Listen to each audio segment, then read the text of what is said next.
He threw one high. We won that game off a wild bitch. 7-0 in the third, and there I go.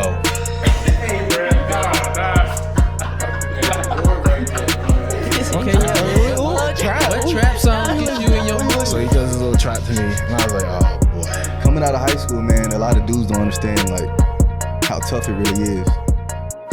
I'll take my odds any day of the week. Say that again. I'll take my odds any Come day on of the now. week.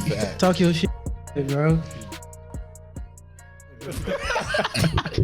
All right, boo. Come on. We got quiet. We back at it, 2%. Got my guys here. Harry. Yo. Shanae over there. Whoa. Got a special guest in the building today, man. Somebody that we all look up to, man. It's a big brother, mentor to us, man. Double Vandy grad, best-selling author, motivational speaker, social justice activist, yoga instructor. Ooh. On the weekends and stuff, man. Entrepreneur, Forbes 30 under 30. Sheesh. Everything, dog. Like, man. Reggie Ford, man. Appreciate you coming on the show with us today, dog. Man, I appreciate y'all for having me. It's like family right here, so this is good. I'm excited to be here. You accomplished. God damn. Hey. Trying to be like you. 30 under 30 nominee. I'm gonna just Forbes 30 under 30 nominee. I won some other stuff, but it was nomination. Hey, that's fine. I'm trying to get nominated. You in the conversation, brother. Exactly. Yeah. Shoot, man. Go ahead and kick it off, bro. No, man, 2%. My dog over here, Kiamba, we came up with that. We know not a lot of guys or women get to play Division I sports at a high level, and less than 2% across all sports, male or female, make it to play Division I sports. And we were all lucky enough to do that, and you were one of them to do it as well. But you did it at our alma mater, Vanderbilt, before us as a football player. Kind of talk to us about that journey a little bit. Yeah, my journey with sports was complicated because like I was good, but of course for football, like undersized and under recruited. I came out of high school in 2009. I didn't know anything about camps. I didn't know anything about what it took to get recruited. And so for me, it was a passive approach to it all, and really hoping that somebody saw my film and was like, yeah, we need him. We see his heart. We see what he do. We see, we hear from what his coaches are doing. And so with that, I got a lot of looks from Ivy League schools. Because my grades and the stuff that I was doing community service wise and everything else with school, I got a lot of looks for that. But SEC D1 wasn't well, it was a couple of D1 schools that offered, but I wanted to be close to home. I wanted to be in the SEC. And so I decided that I was not gonna go to the Ivies.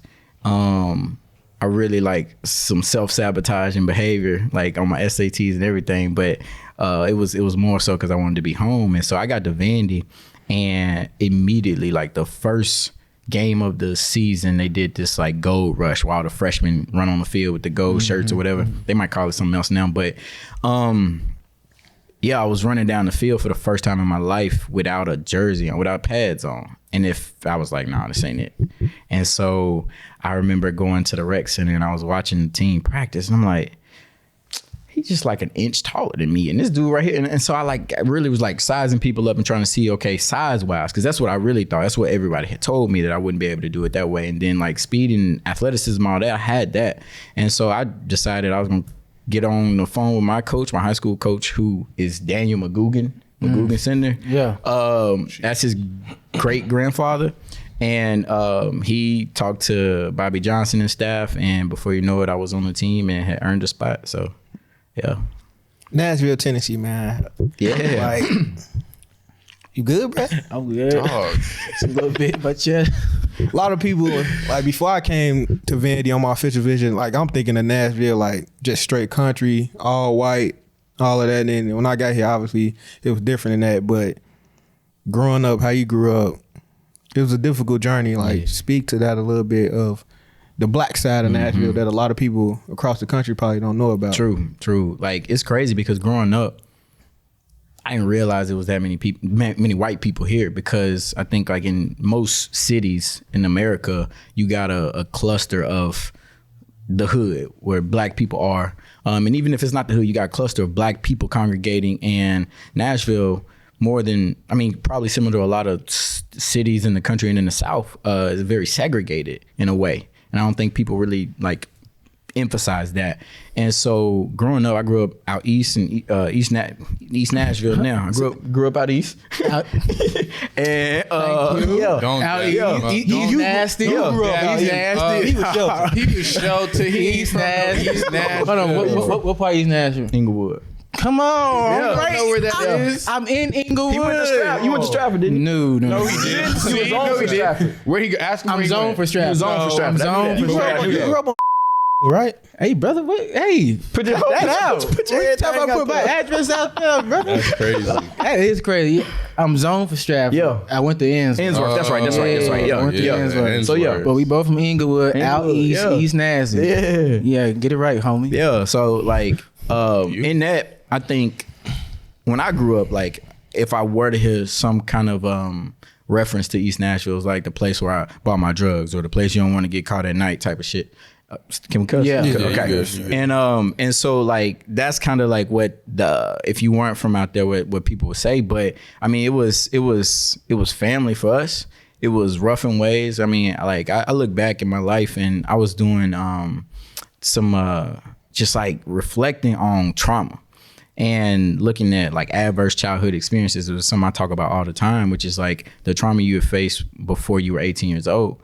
And out of 10 traumas that are on this like questionnaire, I have all 10 of them.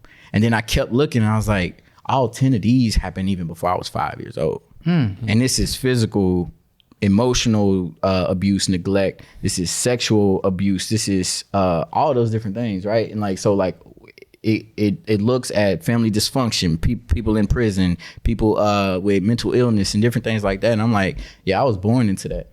And so that shaped a lot of, I think, my coping mechanisms early on in life, which I think for me, it was a good, like my responses were good and praised by the world, right? I was quiet and observant, which helped me in school because I'm paying attention.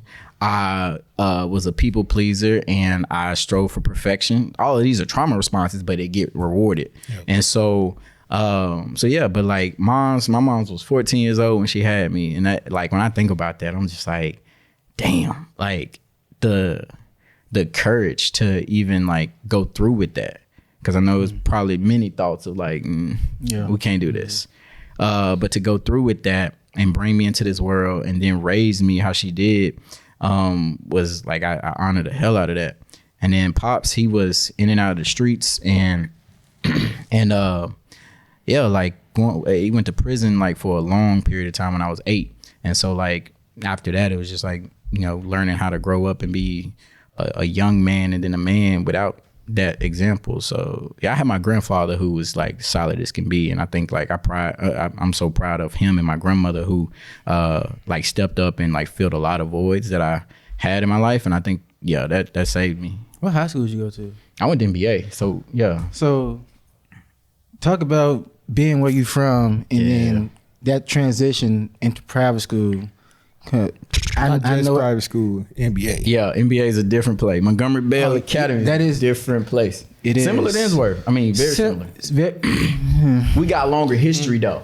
Ooh. Yeah, like no, like I'm saying they're brand new school. Yeah, like they weren't even around when I was that's true. That's true. Or they had like just got to school like maybe my freshman year, or 8th grade year, or something like that. Yeah. And so, culture shock. Yeah, the biggest. Yeah, and like I done been across the world now and seen different cultures, and like nothing was more of a culture shock than going to West Nashville, walking up the hill, or getting on top of that hill at MBA. And my 8th grade year was my first year there. I was the only person who identified as black in my class coming from out east. Yeah, and that was like eye-opening. It was isolating. It was super. It was terrible, isolated. Bro. It was terrible. I'm not gonna lie. Like academically, it was hard, but I adapted to that. You know, all the other stuff. Like I'm observing everything. I could pick up on certain things, but just like how we just like started joking when we came in. Natural. Mm-hmm. I didn't have nobody to joke with. Yeah. Like, don't nobody understand what I'm talking about, and like literally like would look at me in my face and go, "Is that even English?" I'm like, what the fuck? Like, that was that. And so like playing a role basically every day to like you just put that mask survive. on. Yeah. Put that mask on. Survive. I remember we used to in high school, we talked about how we be in class, say it might be one or two of us in the class, and you got 10 to 12 other people, white people, and the rest of the students. And then when we get to lunchroom, That's what it and that's where we take the mask off. Yep. And we get to let loose. Yes. And we're all the blacks supposed to be in one corner of the lunchroom. I feel like that's for every private school. Everywhere. And we just goofing off, and then we laughing. The whole lunchroom would turn around, look at us, Right. and like, what's going on? Yes. Yeah. Oh yeah. That was the time where I felt most at home, was at lunch. And we had, like you said, like the table, it's a book, like why all the black students sit together at the class in the lunchroom or something like that. And it was that moment of freedom of back in the day. Like I felt like I was at home. And so like shout out to, like, it's crazy, like the guys the black dudes that I went to NBA with are still like my closest friend group to this day. And we like, time could fly by and we won't see each other, we get back together and it's like rock solid. And I don't have another group of people that I'm as close to like that. And I think it's just because we all were enduring, that balance of back and forth. What are some things that you learned from being an athlete at an institution like that where the academics is very rigorous, and then now you get to go to Vandy, which is the same thing, maybe a little amplified, but you've had 5 years experience of private school and balancing all that. So what you take with you? I think that experience, high school experience, made it so much easier to make that transition.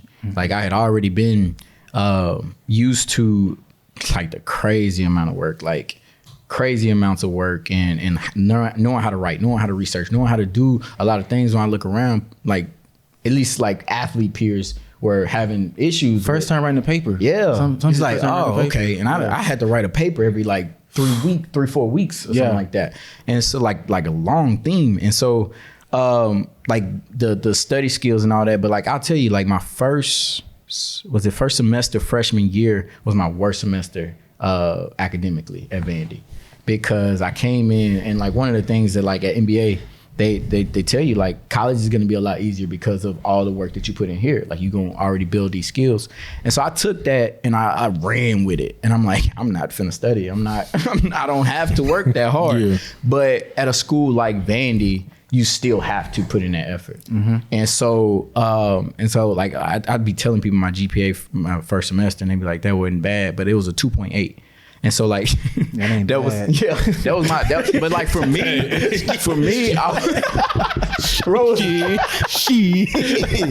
so like for me though, like I just had never made grades like that. And I knew I wouldn't put in the effort. And so the next semester was like, let me correct this. But one thing that like I did not know, being first generation person to go to college and everything, is like you could retake a course. If I could have retook a couple of those courses, like summa cum laude, I don't know, like it would have changed a lot. Like if you look at the overall grand scheme of things. And so like I think it's like a year and a half to retake a course and change that grade. I wish I would have done that and known about that, but just like I was just going through the motions, really. Okay. That's dope. But like you spoke on it a little bit right here, first generation, like what is that? A lot of people I don't think really put as much emphasis on that and how big that is for going forward for families and different, and just changing the landscape of what that family is gonna be like, and talk about that a little bit more. Yeah, I think I get asked a question that is like, would you send your child, if you had a child, to NBA? Or would you put them through the same things that you went through? And I think no, because I have that experience. They're not first generation. And so like the social capital that I gained from being in these environments, the knowledge and the wisdom that I pick up along the way, like I can pass that down to them without them necessarily having to be in those environments. And so I think that's a huge part of it. It's just like knowledge of systems, knowledge of how to navigate the world. And one of the things that was difficult for me was like not understanding, and until my senior year, not truly understanding like networking is happening on campus, and it's gonna affect you as soon as you graduate and after that. Like you got a friend whose dad is the CEO, whatever of all these companies, and it's like he's got a job lined up. Even if he want to go work for Morgan Stanley for a year and like come back home, he's gonna be making more money at home with his dad's company or whatever. And it's like, how do you utilize that network while you're in there early? And that's something I didn't fully grasp while I was in school, that I would be able to pass down to a different generation. Man, I remember usually baseball guys, we just stick together. And I think athletes in general, we just stick together in our own. We walk together, we eat together. Everything together. And I'm like, but that's dumb. That's dumb. Like, I'm be with y'all at the field for 6-7 hours. All my time. I'm gonna hang out with y'all when we go out. But during the day, I'm sitting at random lunch tables. Yep. They don't know me. I'm just popping a squat. Yeah. Or I see somebody in passing on the quad. I'm saying what's up. Or on the elevator. You know, just people in my dormitory. I'm talking to all these people. And then when we do actually go out for a party, and I'm with my guys, and these people who are strange to them come up to me like, Campbell, how you know all these people? Yeah. Well, I open my mouth. Yeah. Number one. Yeah. Okay. And I'm always gonna have y'all. Right. Okay.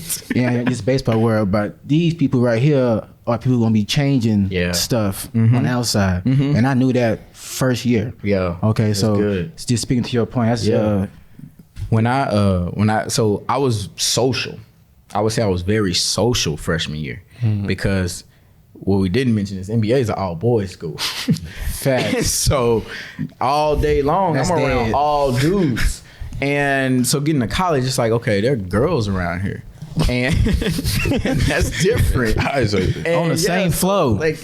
Yes, everywhere. And so like a lot of my social interaction was like, how do I meet all these women? And then I think part of it was like I had this really good, I still do to this day, like have this ability to remember names. And so like the first week of freshman orientation, all that, like I'm walking past somebody and I say their name, and they're like, damn, like he remembered me. Let me make an effort to remember and know something about him. And I think that really helped, because like I knew a lot of people early on. People like, how the hell do you know? Like you said, like how do you know these people? It's just talk to them. Talk to them. I be forgetting names left and right. Getting back to the gridiron, like you say, running out on that field and that feeling of not being in no pads, like you were a walk on. And a lot of guys, I mean, football, you get, I mean, I think it's more and more now guys that go to school and they take that journey, like that's a tough journey, but like, what gave you that confidence to do that, and what allowed you to stay within that process? I knew I was a dog. Like you gotta know it. Yeah. You gotta know it. And I think even as a walk-on, like Vandy, I've heard, is not as bad as some other schools, like some of the bigger schools where they treat the walk-ons like piss. But like that was one of the things, like when I started talking to the coaches and meeting some of the captains and things like that, they were like, you're a part of this team right now. Like it's not a difference between you and this starter over here, because we need you here. You're putting in reps in practice. You're helping our starters get prepared for the games. And so like that and even with that, I'm like, but I can play. Like I can see how I'm smart with the game and understanding the game. And I think that helped me a lot, because of like just having understanding of formations, down, distance, and like things that some people, there's some dudes out there just running around off pure skill. I was just about to say, my brother would tell me it would be like him being book smart helped him tremendously on the field. Absolutely. He's able to see things, and he got people who aren't as book smart and like, Tambu, what's the play? What's the play? Oh my What's the God, play? yeah. Like third down, critical, like down by 7, and like, what's the play? What do I do? Yeah. Not even what's the play. What do I do? What do I do? What do I do on this play? Like, pre-snap. Yeah. And so but like seeing, knowing, you know, what the whole defense is doing. I play cornerback, knowing what the whole defense is doing, and then knowing down distance tendencies and all that thing. Like I can. There's 3 plays about to happen. 1 of 3 plays are about to happen, and as soon as the ball is snapped, I see a key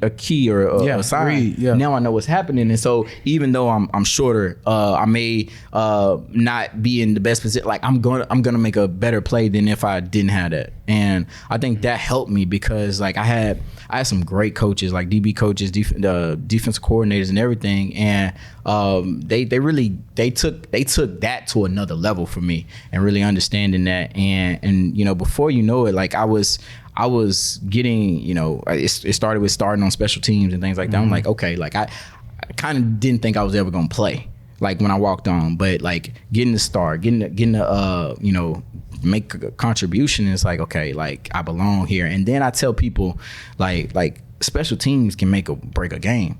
And so like literally my last play of football ever, oh man, was a touchdown against us on a kickoff return from Cincinnati in the bowl game. They ran it back, running right at me. Ooh. Right. And so like even as a walk-on, I'm right there to make a play. I could have stopped that tackle. All 11 of us could have stopped that tackle, but like it made that play, we won that game. Right. So like even as a walk-on, even as just a special teams player, like you have a huge contribution. And I just like embrace that and like love the game. So besides that play right there, what's a game or a play that sticks out to you in your football career?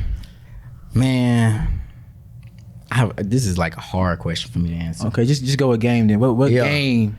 I don't remember much about football, to be honest. And I don't know if that was like the mindset that I was in, but like a game though was Alabama. We went down to Alabama. And I remember first like walking in and being like, oh my God, like it's huge. They got these big ass jumbotrons everywhere. What Alabama team was this? Who were some of the players on that team? Man, Trent Richardson. Trent Richardson, his legs were the size of this right here, right? Six. Like we got some studs on defense, right? We got Chris Moore, we got Casey Hayward, Kenny Lala, like we got some studs. Sean Richardson, we got studs. And I remember, I think it was Kenny. Big safety come running down, hit Trent Richardson's leg, and like you would have thought like a little kid hit this man, and he just like was like, I'm like, little what boy? the hell? What's up, little boy? And so I didn't really want to play that game, but but no, it was fun, man. Like getting to see that, and I remember we went in halftime 14-0, and we hit we here respectable, right? Yeah. And we got our defensive coordinator. He was referencing like a Rocky move, and he was like, you know, you get knocked down, it's not that bad. Yeah. All right. Yeah, we got out at the end of that game 34-0. So you know, we were consistent. You know? We were seen worse. Yeah, but like that was a big time, like just seeing that team. I'm sure I can name more players on that team. Like Julio might have been on that team. Nah, maybe. He's probably a couple years before. He might have been right. Yeah, but like around there somewhere. but like just like some dogs, like all over the field. I'm sure the stadium was crazy. Yeah. Just that whole experience walking into it and whatnot. Elephant, So yeah, it was wild. Did y'all drove or y'all flew there? It's not a far drive. I can't remember. I can't remember. It was probably silent on the way back. It definitely. Well, no. Listen. Oh, I'm glad you said that. That's team culture, then. Because that's different between I've heard what we got and what y'all had, man. Like, so coming from NBA, we was winning, right? Like my junior year, we went 13-0. We ranked 11 in the nation. My senior year, we ended up Preston Bailey. Yeah, that's my big brother. Okay, and Nathan and all them. Yeah. So we were dogs, and then my senior year we ended up losing to Barry Brunetti from MU West. But like, so like we used to winning and like pissed off when you lose. And I remember like some of the earlier games, being in the locker room after a loss and just seeing how laid back everybody was, and how like we laughing and giggling. I'm like, what the fuck going on? Like we just got smashed by a team we shouldn't have lost to, and like it was too lax. And so I think that was something that changed when Franklin came. Like Franklin was like one, we used to stay at the Marriott that was right behind the stadium. We should stay right there, and people would sneak out and go to frat row during the night before the game. Hell, and it's like you up at 2 o'clock, 3 o'clock in the morning, and we kicking off at 11. Bro, that's fucking ass, bro. And so Franklin found out about this, and so we ended up staying downtown at the Renaissance. And he had people. He had like the whole in the city, lobby. He had people at frat houses, at bars. He had all of this, and he was like incentivizing them. Like, if you see a football player here, you got to tell me. I'm gonna give you a TV. I'm gonna give you an Xbox or whatever. Like, he was like serious about it, and we needed needed that, and we saw it. Like you saw the change in the how our performance and how we won after that. And so like but like I was pissed off. How does it even get? Like I don't understand that. It doesn't compute in my mind because we. Like you said, culture thing, man. We can have a Thursday, Friday, Saturday series, and if we lose on that Saturday, it's like ain't nobody talking. Yeah, what are you doing? Yeah, like we win on first 2 games and we don't sweep. Like, we It's still, right? Yeah, he's like, and we still like people still might drink, but it's like in the room. Yeah, with each other. Come Like to it's casual. It's not like we going out spending the whole night out. Like you don't want your face to be seen after you just got smashed. Like that's how I don't want to. I don't want to deserve it. You don't deserve that. You don't deserve it. Like no, like I don't want to be out here and we just got beat. And so, but that was a different mindset. It was a different culture. It was freshman year, and obviously we in the fall, and Vandy got smacked by somebody. We going to the black frat house, and all there. I'm like, bro, I said, did they just lose? Bro just looked down, he's just shaking his head. A couple hours ago, It was like, but they just lost. Or it might be an away game, and they come back, and they just lost, and they going straight to party. Man. Like, this is not a shit on Vandy Football Fest, but I'm just saying, but it's just reality, what it was. I didn't understand it. It's a horrible culture. I'm like, they should go straight back to the room. And so Franklin had, and I'm sure he's still doing this at Penn State, he had this thing called training on and training off. And so when training was on, it was like, it was no nonsense, right? You basically got curfew, you got to be inside, you doing all your homework in the facility, everything like that. Like training is on, and you knew that. And then with wins, we would get training off. And then sometimes during the off season, training would be off. But like most of the time, training was on. And it's like, it made it more professional. And your approach to preparation and everything. And so that, I mean, it's needed. When you at that level, you're trying to compete against, like if we want to score against Alabama and beat them, like you need that type of preparation. And we did not have that. Like oh man, it's not shitting on none of the coaches. Like I remember like some of my earlier workouts even, I just like, man, I did more than this at NBA in high school. Yeah. And cause I mean, we working. And so yeah, man, it shows up on the field for sure. What's the biggest thing you took away from Coach Franklin? 2 or 3 things. Either his meetings, how he carried himself, how he talked to coaches, players. Give a speech. Oh, man. He can talk his ass off. He gave us a speech. Boy, I was ready to go. Yes, he could say, hey, let me know. Safety, I come in. I'm coming down straight downhill. Bro, you played 1 year of high school football. I know you're not talking about. I played football. 2. I know you're not talking about. I heard Roe was nice. At what? From Roe. From Roe. That's what you football. And flag, no, not flag. No, flag is crazy. Oh man, but no, some things that Coach Franklin, like one, I think was just how the little things trickle over to the big things. And so what I mean by that was he redid our locker room and a lot of McGugan, and like take your cleats off before you step onto this carpet. Put your cleats up here on the right side, laces tucked in the shoes, helmet on the left side, face mask out, like the little things. And like you go around the whole locker room, it looks uniform. Yep. And that translates to when it's 3rd down and 3 and you tired as hell in 4th quarter, like you gonna be in the right gap when you need to be. You're gonna be reading the right keys and all of that. And so like looking at the little things and how they translate to the bigger things, that was one.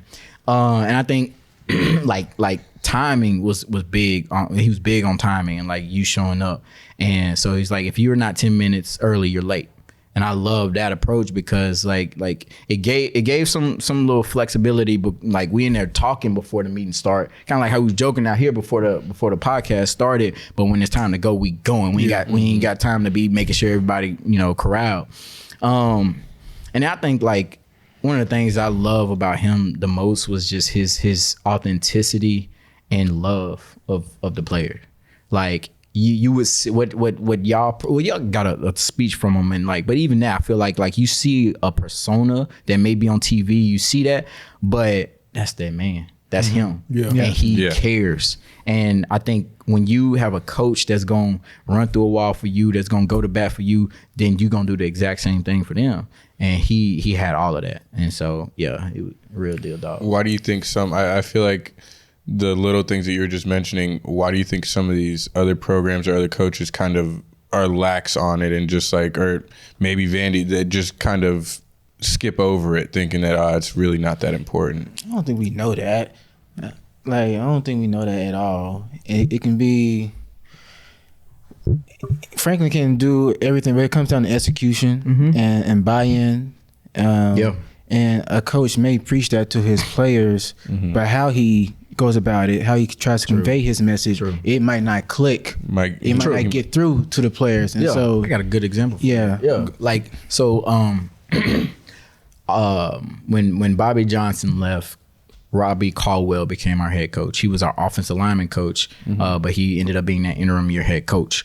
Fantastic offensive line coach. In my like went to Clemson after Vandy and did well. Like had them teams that came out of Clemson that was winning. Great offensive line coach. I don't think he was a great head coach. And it was a different way of motivating players. It was a different way of communicating with. You got offensive line is a persona. There's an avatar for an offensive lineman. But that DB don't look like that offensive lineman, don't have a background like that offensive lineman. You can't talk to that DB like you talk to the offensive lineman. And so like it was a matter of like, how do you relate to all of these players? And I think some coaches do it better than others, and that doesn't take away from their like your coaching ability, but like just where they're placed in the organization. And so no, that makes sense. I like that. Man, we got some drinks right here. Go Brazy. I think it's a good time to try these out. Oh snap! Okay. Yeah. Appreciate you. Appreciate it. Go Brazy. Yeah. Who's this brand, man? Who's the person behind it? Give us a little background. Background, bro. Yeah, Brittany Caldwell. This is her brand. Go Brazy. It's like an energy drink pre-workout, but it's no sugar. It has electrolytes. It has BCAAs in there. It's a very healthier version of, I would say, an energy drink. Is it brand good new. Is it good for athletes though? Oh yeah, very for athletes. I mean, she's a dancer for the Charlotte Hornets, and she also works with athletes as well. So, I mean, she knows what she's doing, and she's she majored in chemical engineering. Tough word. So I got you, bro. I got you. Hey, I'm here for you, dog. So, it's some good stuff in here. So, I mean, it's first time trying it out. So, live taste. Live tasting. This is a live tasting. Ooh, I like that sound. I like that. Yeah, sound good. Going out at the same time. Oh, go fast. Oh, wait. Hold on. All right, go ahead. Hold on. oh yeah, that's that ooh. Wow. That's fire. Wow. Okay. It's fire. Hey, You got sweet and sour watermelon. I'm getting that. That Go Brazy. Ooh, Okay. no sugar That too. hit me. It's like no sugar.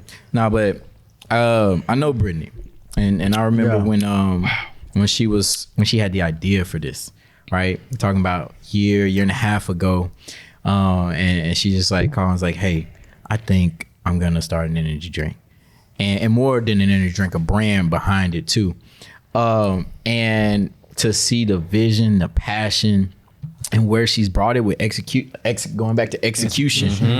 She did all the things that she needed, and I mean, she did a lot of heavy lifting with this, and so like I look at her like a little sister. So like this is one of the proudest moments I got right now to show. And she made this herself, and so she worked with who? Yeah, She worked with a lab. she worked with a lab.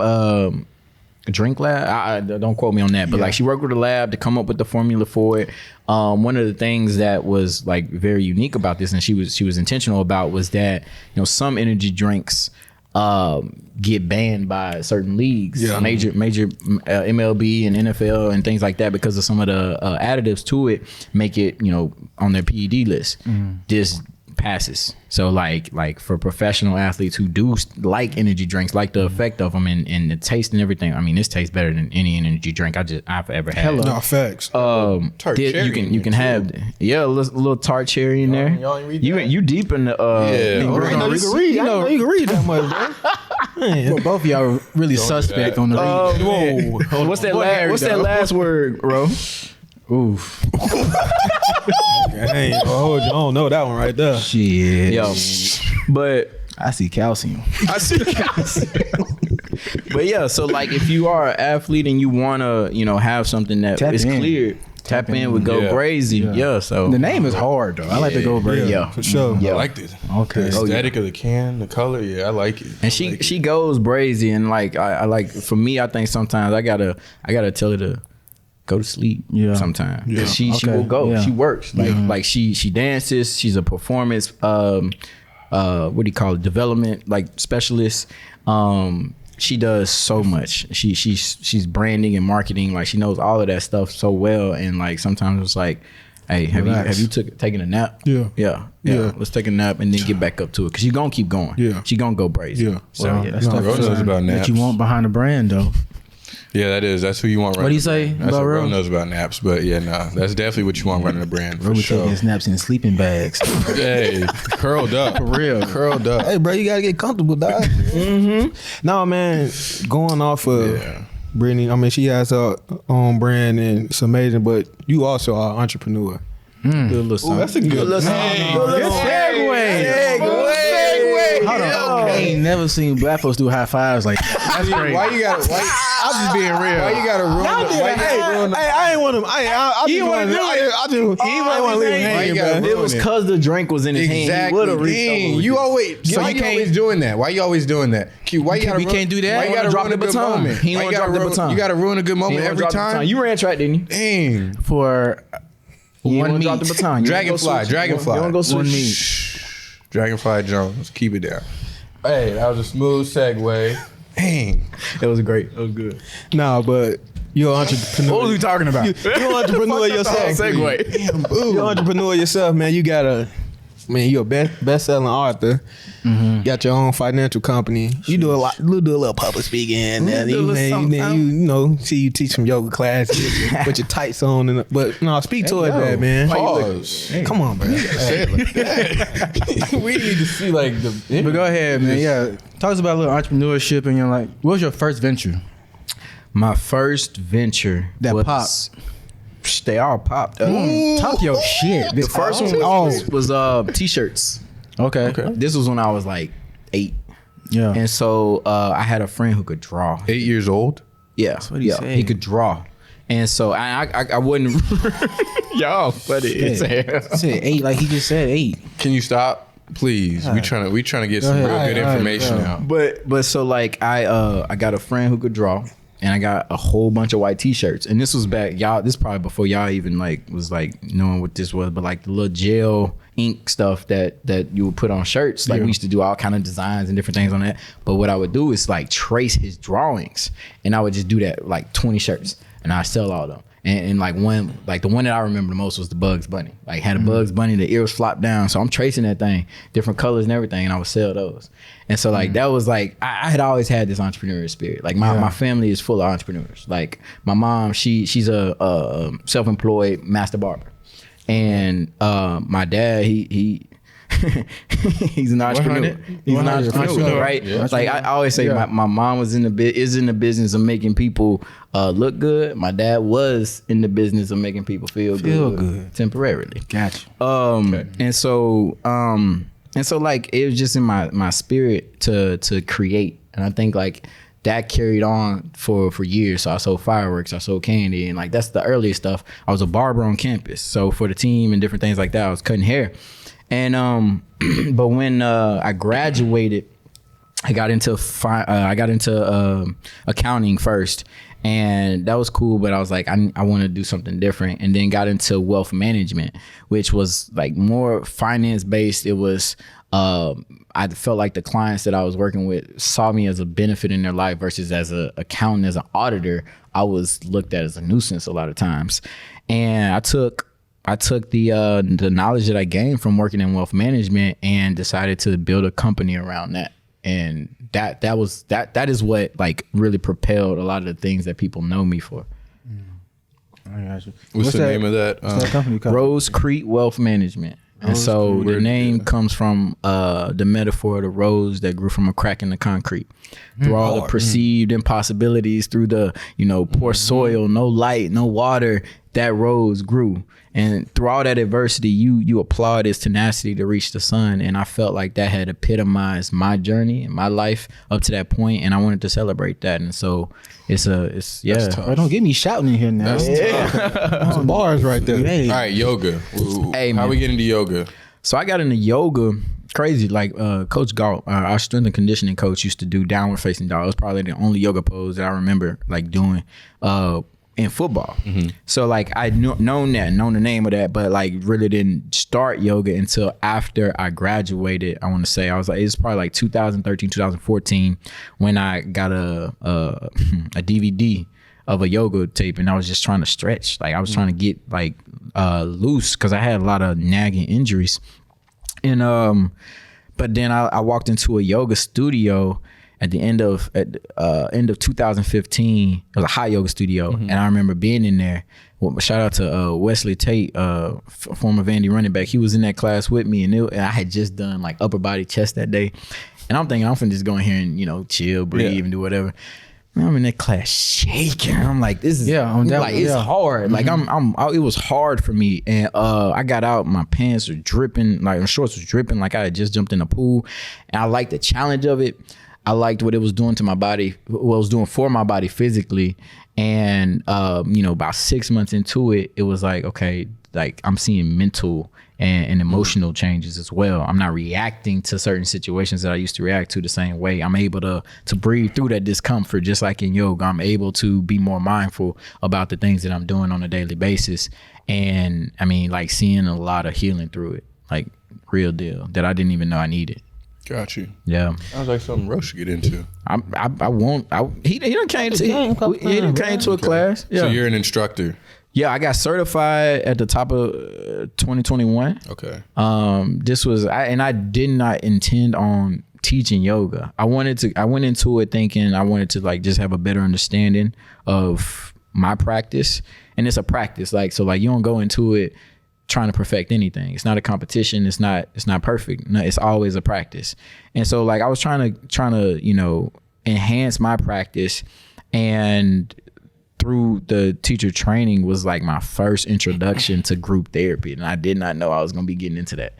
And so like getting in, like my body just, the body keeps the score. If you ain't read that book, like I had to adjust a little bit, but like getting in and really around a group of people, being vulnerable about things that like this is just being pulled out of you, because like the philosophy around the training was like if you're leading, or if like you're a coach, or if you're like commanding some kind of authority, like who are you to command that if you ain't tapped into your own shit? Right. And so we were tapping into our own stuff to be able to do that in a trauma informed way with a lot of the people that we serve. And the organization that I got certified through is called Small World Yoga, literally like up the street from here. It's the only nonprofit studio in Nashville that brings yoga out into the community, at schools, at prisons, detention centers, mental health facilities, you name, like any place that needs yoga, we bring it to them. I say we because I'm on the board, and I also do some of the outreach teaching at some of the schools and for the youth. And so yeah, like it became like, as I was doing the training just like to enhance my practice, it was like, man, I can give this gift to other people. And I don't do as much teaching as I would like, just because I ain't got the time always. But when I do get an opportunity to, I lead. So yeah. Man, you are a best-selling author, brother. That's not a small feat. Yeah. At all. What was the reason behind writing this book? Yeah. The process. Y'all are really good at this, man. Hey, brother. Y'all are really good at it. I try. I appreciate that. Made my like day. for real. Like y'all are really good. I want to give y'all flowers.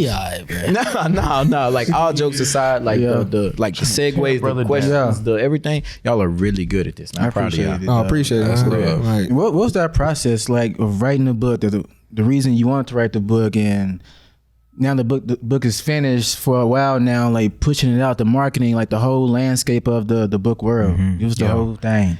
So I did not intend on writing a book. My where it started was in my notes on my phone, right? So like I was in the notes on my phone, top of January 2019. My grandmother had been actually the December before, she was diagnosed with terminal brain cancer.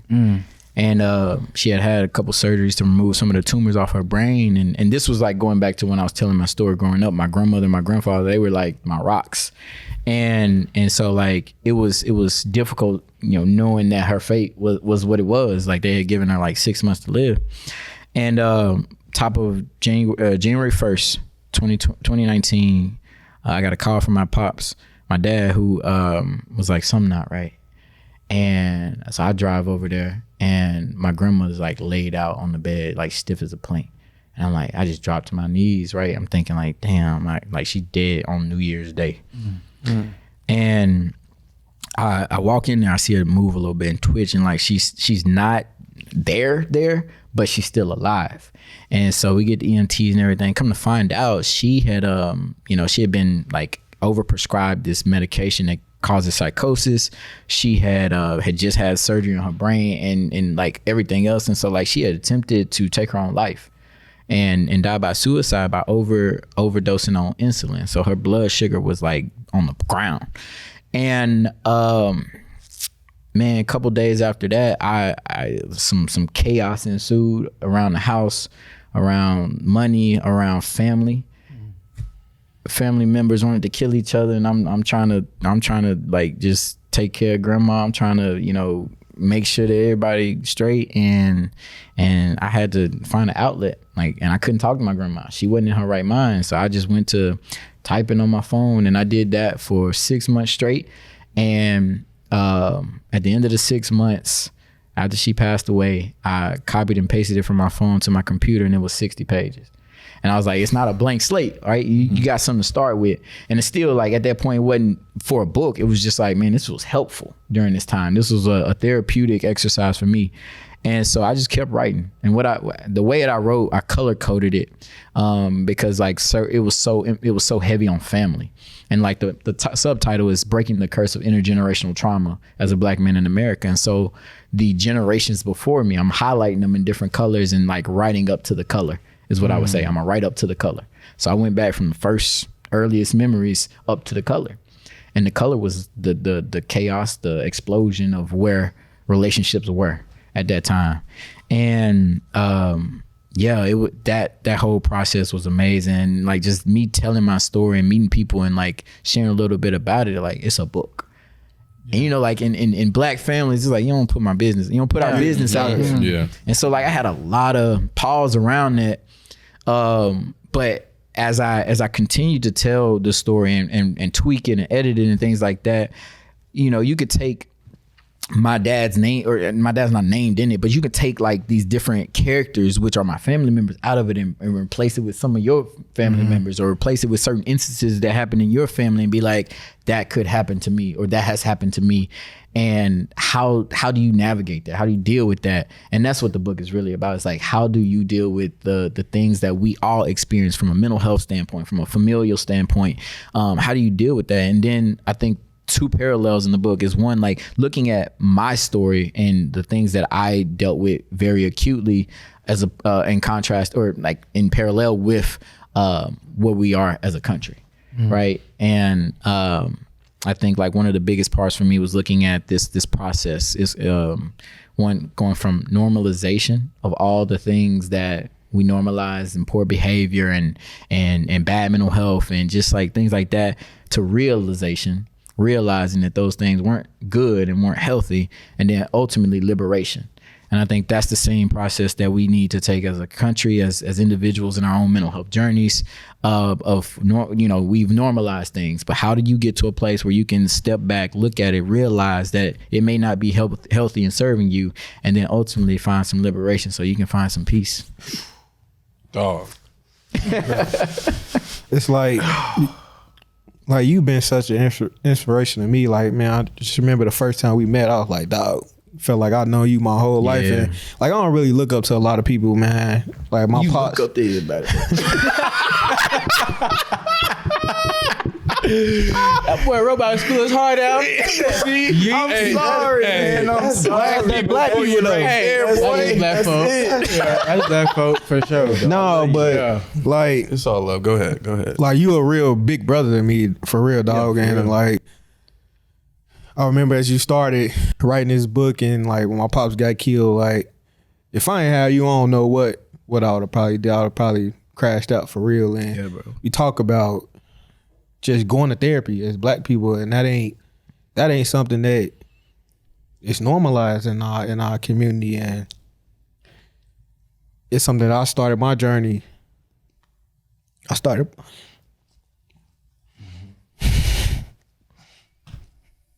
Yeah, bro. Started my journey back in August, and you were like one of my biggest influence, dog, and like I really appreciate you. And I think it's like just Black men, man.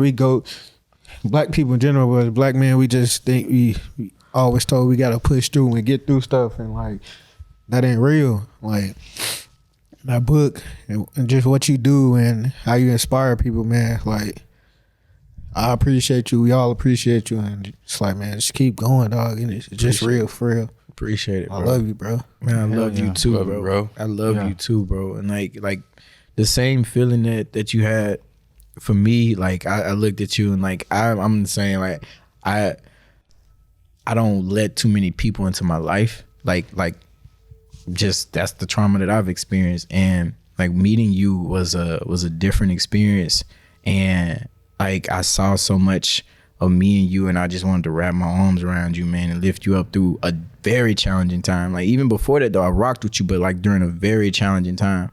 And what you may or may not know, but like we met every week during 2021? Was it? Oh, 2022. It was 2022 or 21? It was like, it was 29. It was it way back? Yeah, We like, met every single week. 2020, yeah. And like that time helped me just as much as it helped you, bro. So like I appreciate you. I love you like a little brother, for real. For sure. Yeah, bro. And I love y'all ugly ass little dudes. This is what I'm saying. Man, PTSD. How'd you come up with this title? Like, was it? Did it come to you easily? Is it something you consciously thought about? Because the wording is perfect. Yeah, Perseverance through severe dysfunction. Yeah, man. It flows and also goes with PTSD. Yeah. So I live with PTSD, and after I wrote the book, realized that what I more so aligned with is complex trauma, CPTSD, and so like I was actually like in the midst of writing it, and I was hurt. I was walking my dog, but I was hurt, and I'm just like, man. And I was listening to Rod Wave, and he had an album that had came out, maybe a mixtape called PTSD. Yeah, he did. Yeah, and it was a song on there called Abandoned that just like it spoke to everything I wanted to say to the people that I loved, that I was pushing away. I loved them. I wanted them close, but I was pushing them away. And I was like, man, if you only understood.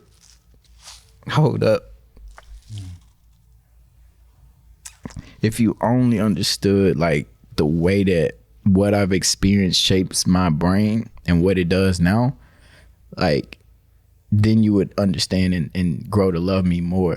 And I felt like the book was my first opportunity to do that to the world, to share those experiences with the world and understand me on a different level. So that's your album. Yeah, bro. It's something like that, man. Yeah. So it was always gonna be PTSD. The first word was always perseverance. I played around with some of the other ones, and that just like stuck. Yeah. And so yeah, man. Like then the subtitle came in late. Working with my editor, like I had some like very generic subtitle, like From Pain to Peace. But like she saw like this theme of intergenerational trauma throughout it, and I was like, damn. And so like it was a matter of going back in and like adding more context to that theme. But yeah, man, And for the people who do want to know, who are aspiring authors, younger generation, older generation, doesn't matter. They want to write their first book. What's the business behind all this? What's the marketing plan? Like the whole getting on the shelves or the Amazon. Like, absolutely. How does all that stuff work? Absolutely. So my book is published through Ella Wintham. Ella Wintham is a company that I created. So it's a publishing company that I came up with for credibility purposes, but also to honor my grandparents. Both of them had passed away Ella Wintham is their name, like kind of like mixed mashed up together. And so like it's just like every time I look at it, I see the Cardinal, it's a reminder for me of their presence and their impact on what got me here. And so, but I created the publishing company, which is not needed, but I self-publish. And so the self-publishing process now is fairly easy compared to what it used to be because of so many technology platforms. And so what I did, I went through local company here, Ingram Spark. Ingram family, y'all know Ingram. Yeah. So like they have a arm that is for self-publishers. If you get like if you have a PDF, if you have 2 PDFs, the inside of the book and the outside of the book, you can publish a book. And so like it could be as simple as that, and they distribute to all of the major platforms and Amazon, bookstores, all of that different things. So they distribute everywhere. And so like I learned that process. I was understanding that process so that I could do that. But I think one of the biggest things that really helped, my book became a bestseller before it came out because of one thing that I like, new authors or people who just don't have this information, you have to have a pre-sale period. Like that's how you get it, because how the counts work is like all the books that you sell during pre-sale get treated for your sales on the first week that you publish. Okay. And so if you sell 10,000 books in pre-sale, which like at the average first time self-published author sells 250 books. So like don't go into it thinking you're gonna be a bestseller, but like if you sell 1,000 books in those pre-sales, let's say, and then you sell like another 500 in that first week, you got 1,500 books in that first week, and they look at it by week. And so like you're a best-selling author this week, and then it like goes like that. And so have a pre-sale period, let it be 2 to 3 months long, and push the shit out of it. Like you gotta push it. And so push it how? I was like, I hate social media. I hate all that, but like I knew that was going to be a platform for me. I had a lot of LinkedIn connection. I had a lot of this. And so I started to get out there and be more, tell my story more in a way that I really didn't like to. I reached out to podcasts like crazy. Like I want to be a guest, and I'm just going to like, boom, I got this book coming out, And then another big part was getting some of those, that social proof. So meaning like if a best-selling author before, a New York Times best-selling author reads your book and blurbs it, put a blurb on it, then I can use that. And so like Andrew Meredith, shout out to Andrew, wrote Perry Wallace's story. And he wrote my first blurb, and my jaw hit the ground. I was like, damn, man, like, but that took intentionality and reaching out and like, just like being action. Okay. Yeah. I had like, I was like this close to having Michael Orr have a blur. We got emails back and forth, and like, I'm like, damn, like, let me just get that but I didn't get it. But that's the dog. And like, he just was going through a lot of things, busy as hell and starting other stuff. And, but like, so like getting that social proof was huge, because now it's not just like, oh, this dude from Nashville wrote a book about Black experience. Like, no, like this dude wrote a book that can relate to a whole bunch of people and just is powerful. And so that piece is hard. I would say like one thing that's crazy about social media is people will say it's like bad to pay for followers or pay for like advertising, thing like that, but like all these companies do it. Right? Like Nike got commercials. They spend billions of dollars on their commercials. You don't say that they lame for going to buy that. You have to put money behind it. You have to invest in yourself. And so like being really getting some marketing specialists who understand who this book is going to resonate with, creating a marketing campaign behind that so that it gets in front of their face. Because you can have the best product in the world. If nobody knows about it, you ain't gonna sell it. So that's facts. Real shit. I guess the topic I guess you could throw on this one has kind of been a lot about mental health and just kind of understanding that journey and dealing with it. I know I want to and probably need to get into therapy. What would you tell for somebody or people that are trying to look to get into it, maybe be a little hesitant about it? How would you, I guess, get them to push them over that edge to really getting into it and diving into it? I would say like the stigma is dropping around mental health, so I think that is helping us. But like if you physical therapy, right? We do that without batting an eye. Yeah. Right. And that's a part of our body, but like our brain is like the most central, most important part of our body that we are shying away from. And I would say like for me, like I always thought like it made me look weak if I had to get help for it. but I didn't feel weak if I had to get help for my Achilles when I tore that. Like I didn't feel weak. It was just a matter of healing.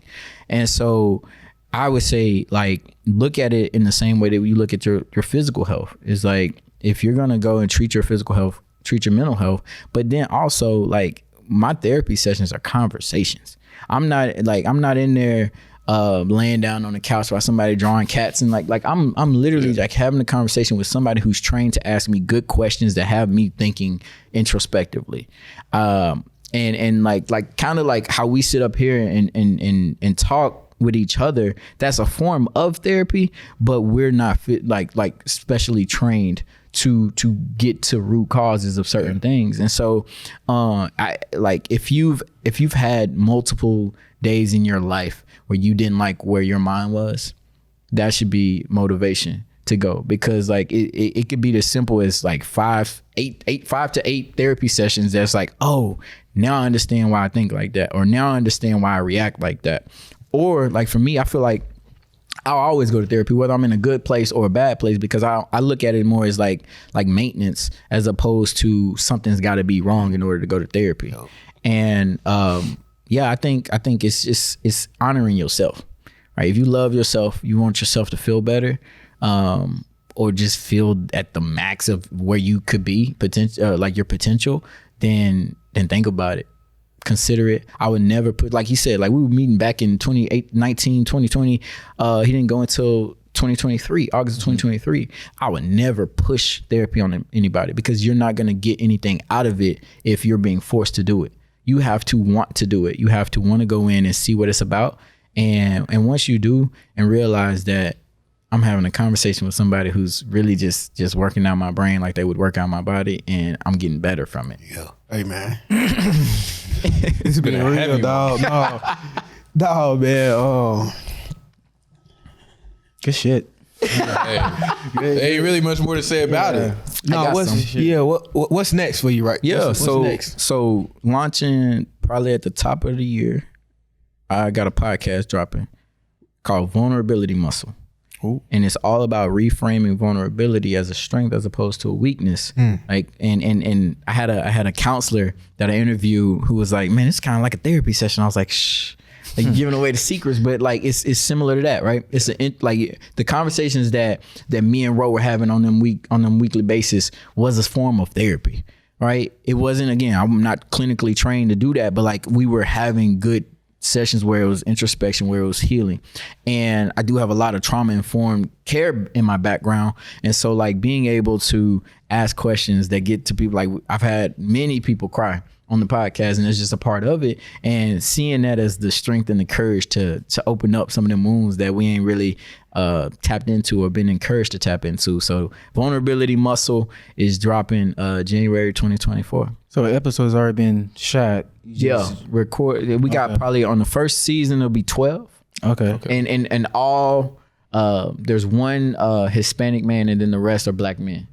So like real conversations with black men about life, and like with no kind of like this, like I didn't have any approach to any one episode. It's like where the conversation take us. And I know like from my therapy and my healing journey, like I hear certain things now, and I'm like, I want to hear about that. I want to go a little deeper on that. And then you start to see like, yeah, man. Is this book for everybody? This book is absolutely for everybody. Okay. Like seriously for everybody, because in writing a book, there's a ton of people who will not relate to my story. Exactly. But it's a window into a world of people that you may not ever interact with, you may not ever know, but it's something that would make our world whole and better. And then for the people who do relate to it, it allows you this place to heal, because you realize that you're going through life and you're not alone in some of the things that you're dealing with. And so again, like I go back, like we all deal with mental health. If you got a brain in your head, you're dealing with some kind of mental health, whether it's whether it's good mental health or your mental health is bad, it's in there, it's happening. And so like we're all dealing with something. And then like if we want reconciliation for ourselves, I think that's where it all starts. It's like love thyself, know thyself, trust thyself, respect thyself. You gotta, you start there, and then you start to, extend that out to the world. And we want love, respect, and trust for the rest of the world. It starts with us. Hey, y'all got to end this thing, bro. No, what's the For real. I could keep going. I just thought about more. Oh, it was something about UFOs. What was It was like, do you believe in UFOs? Like, do you think they're real? the UFO spotting? So at the end, so Yeah, break it down. each guest, they leave a question for the next guest. Okay. Yeah. And so the last guest that we had wanted to know, do you think the UFO spottings are real? Do you think they have some legitimacy behind it? Usually it's funny questions. It can be a serious question. This was his question. Yeah. To you. So, yes, I think they're real. Okay. And I could be like real technical and like unidentified flying object is like, yeah, it could be anything. But like if we're talking aliens, I believe that there is life outside of planet Earth. I think the universe is huge and vast, and I think there's so many unexplained things that I absolutely believe that. And the spottings though, like I mean, like when you look at the collection of who's spotting these things, sometimes I think that could be a combination of maybe some substances, some ignorance around what could be up there and things like that. But I do think that like people have seen actual, extraterrestrial life. So I believe living proof of it. I believe it. Have you seen any signs of extraterrestrial signs from Ro? Bro, This is you're talking with him. Have you seen any? We are living testaments of it. Men in Black, like when that's the shirt they was wearing.